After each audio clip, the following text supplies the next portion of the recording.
Hey, what's up, everybody? We have a new YouTube channel. Make sure you subscribe right now. Leave a comment on the video. Share it with your friends.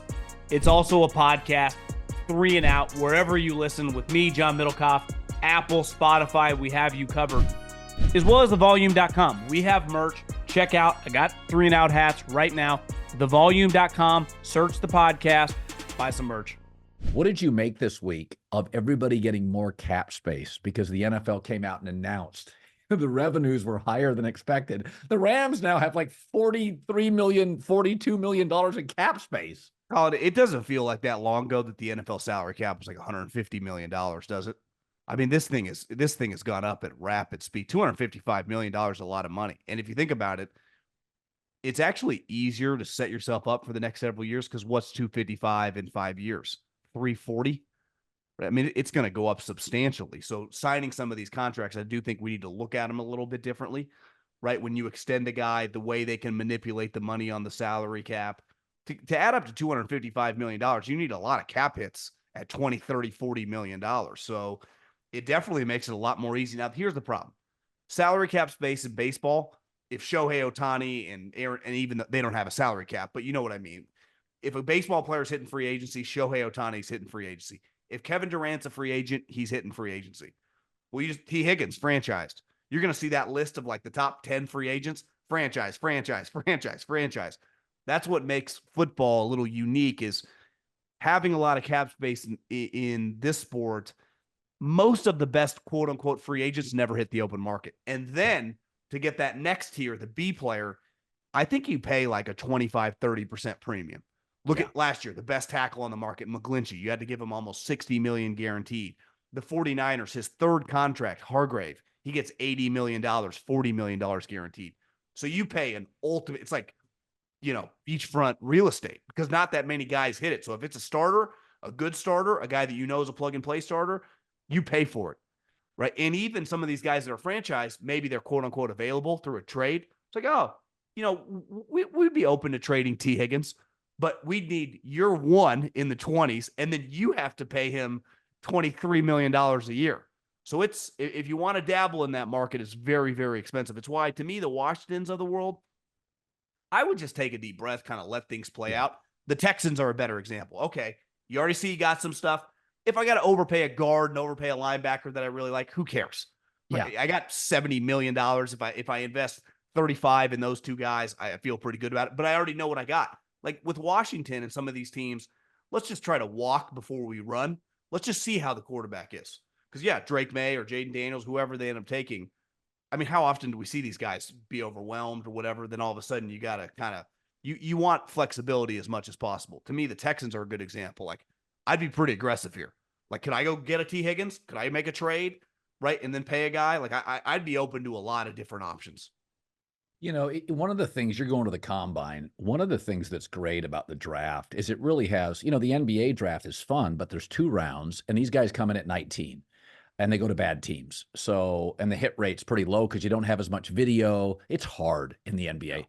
NFL, college draft, you have minimum 3 years of film. A lot of these guys come from 2 or 3 major conferences. They're playing against NFL guys. So there's misses, but there's a lot of hits as well.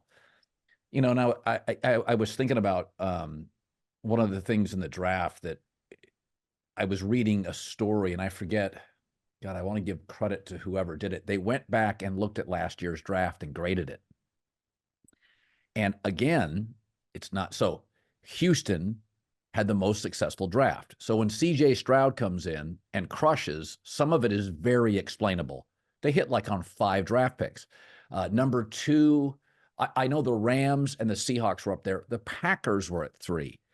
And I got to tell you something. I said this. I liked both the Packers' last 2 drafts. I sometimes wonder about this. But by the way, the Jets and the Giants, terrible. Yeah. Is that I sometimes wonder, and you worked in the building, because Philadelphia, where you worked, it's a wealthy franchise. There's a lot of money here. Green Bay, I could argue over the last 25 years, has done a better job than anybody in this league drafting and developing.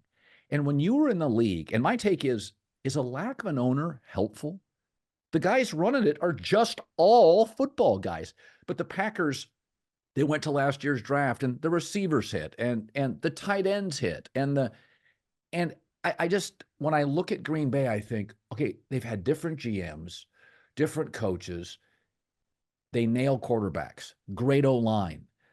They always find receivers and tight ends.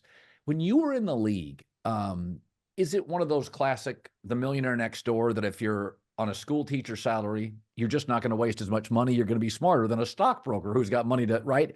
Are the Packers seen as frugal because they don't have the game day revenue?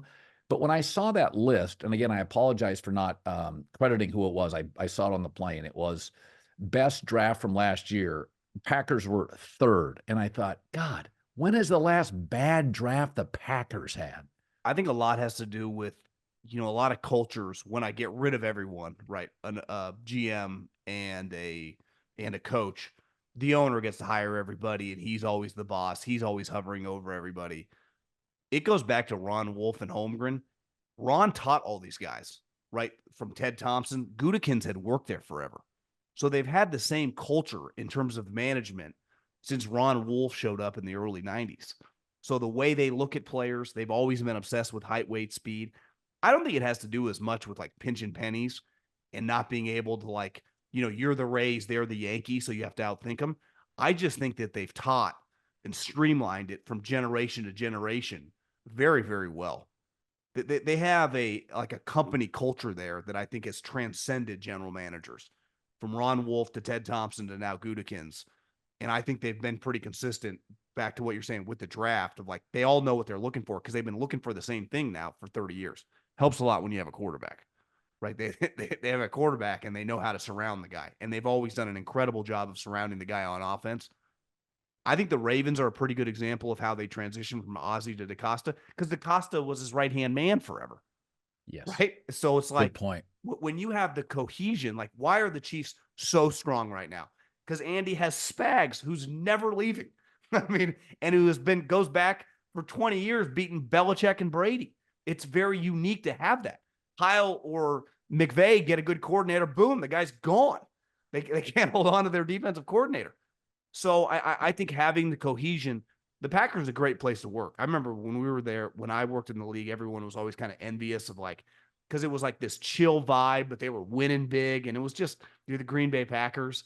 There was like the pressure we had in Philadelphia. You felt it every day when you went in the building. Sure. They definitely don't have that. Yeah, I think the Chiefs really have that going on right now, but a lot has to do with winning. I just think it's a very unique organization, but I do think it gets back to the streamlined vision from generation to generation, and they've all crossed. Like John Schneider hires Mike McDonald. They don't know each other. They're hoping this chemistry works because he's a good coach with the Ravens, and he knows. But it's like, you're kind of keeping your fingers crossed. You look at Harbaugh, goes to the Chargers. Who do they hire as his general manager? A guy he knows, a guy he's comfortable with from Baltimore. So you're like, yeah, it's probably going to work out. He knows John. It's all in the family. That matters. Like, Shanahan's had a lot of success with people he knows. He's worked with Robert Saleh. He coached D'Amico Ryans. Brian Greasy, he worked with when he was young at Tampa. His dad knows him. We're all comfortable with people we know, right? Who do you hire the volume? Like, to run your management? People that you're comfortable, people with, it helps. Now, they have to be talented, but like, when you're all on the same page, it's a lot easier to operate. And I think for 30 plus years, the Packers have just had a lot of cohesion. Not a lot of people leave. Their coaches do. But their scouts, I don't know if they pay top notch relative to the NFL executives, but I sure know when they're winning, things are having success, people like working there. Yeah. You can also buy a hell of a house in Milwaukee. Live like a king. $490,000. Yeah. It's just, it was, when I saw the list, it was like, God, Green Bay knows what they're doing. And to your point, quarterbacks kind of make it all work. Listen, Brett Veach at Kansas City's had some misses.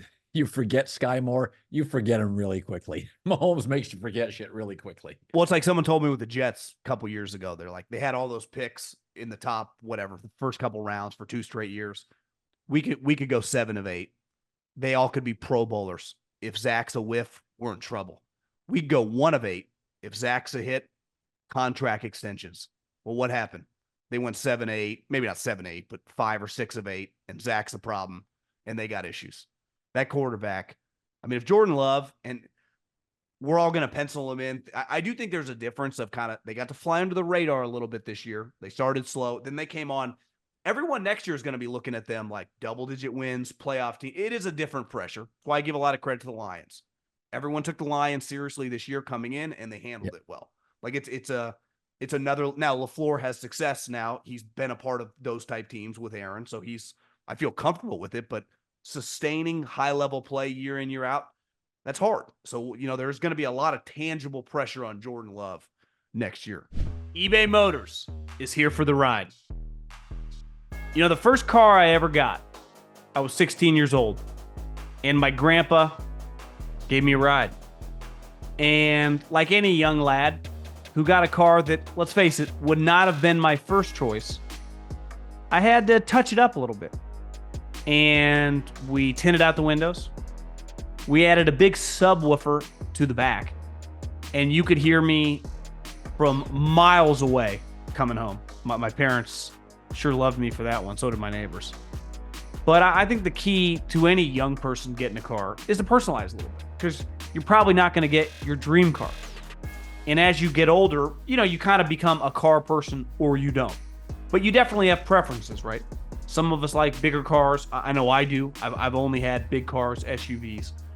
And there are certain non-negotiables. I like 3 rows of seats. Now, ideally, I don't have kids right now, so I take out that 3rd row seat, and I like a big, I like a lot of trunk room.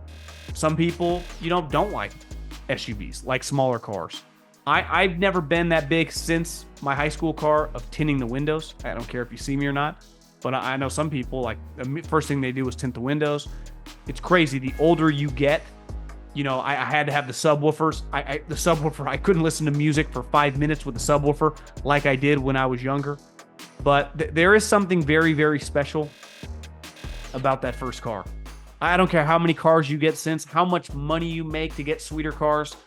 You never quite forget that first ride and some of the memorable moments that you had in it in your high school years. So with over 122 million parts for your number one ride or die, you can make sure your ride stays running smoothly. Brake kits, LED headlights, roof rack bumpers, whatever your baby needs, eBay Motors has it.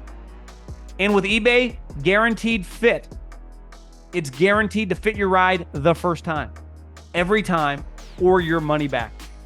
Plus, at these prices, you're burning rubber, not cash.